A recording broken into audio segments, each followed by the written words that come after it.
la vidéo précédente, on a parlé que pour faire l'école à la maison, il y a deux documents très importants. L'avis écrit et maintenant, parlons du projet d'apprentissage.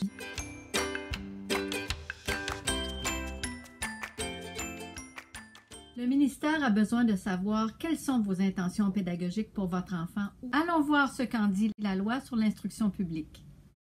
Deux choix s'offrent à vous.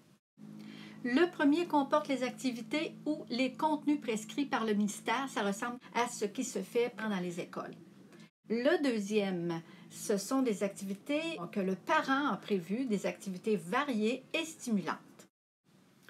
Le choix des matières s'effectue de la façon suivante. D'abord, on doit choisir la langue d'enseignement et ainsi qu'une langue seconde. Les autres matières obligatoires relèvent du domaine de la mathématique et de la science et technologie, ainsi que du domaine de l'univers social. Si vous avez un enfant handicapé ou encore en difficulté d'apprentissage, le ministre peut vous dispenser en partie des dispositions de l'article 4 qu'on vient juste de voir. Attention, cela ne signifie pas que vous êtes dispensé de réaliser le projet d'apprentissage.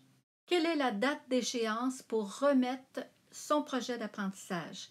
Alors, si vous êtes parent éducateur, vous vous êtes déjà habitué, vous avez jusqu'au 30 septembre de chaque année.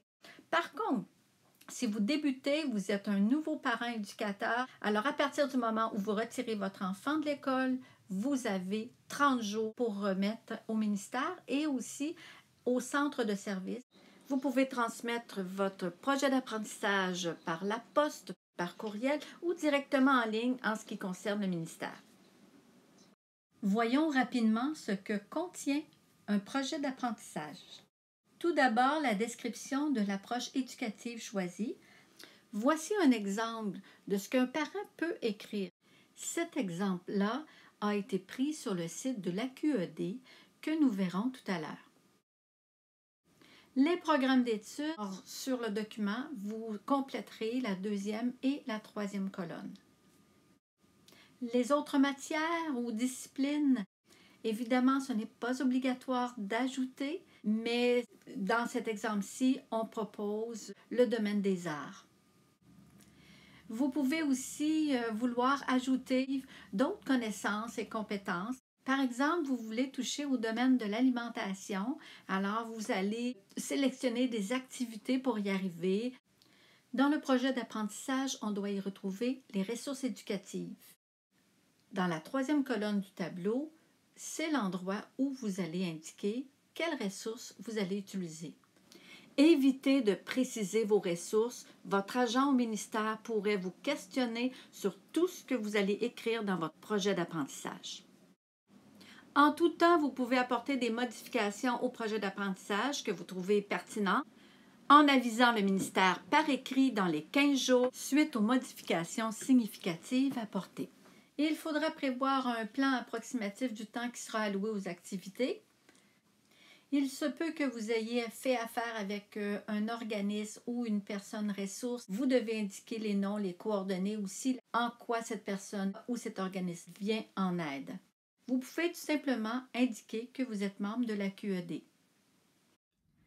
En ce qui concerne les modalités d'évaluation, je vais en parler rapidement afin de vous orienter sur le choix à faire. Parmi les 5 choix qu'on propose, l'évaluation par la commission scolaire, par l'école, par un titulaire, par une épreuve imposée par le ministère ou un portfolio, je vous dirais que les deux plus populaires sont l'évaluation par une enseignante et le portfolio. Finalement, vous devez mentionner à quel niveau scolaire votre enfant a-t-il été la dernière fois qu'il a fréquenté l'école. Le projet d'apprentissage, il est aussi sur le site l'AQED. Vous allez encore dans l'onglet Obligations, vous cliquez cette fois-ci sur Projet d'apprentissage.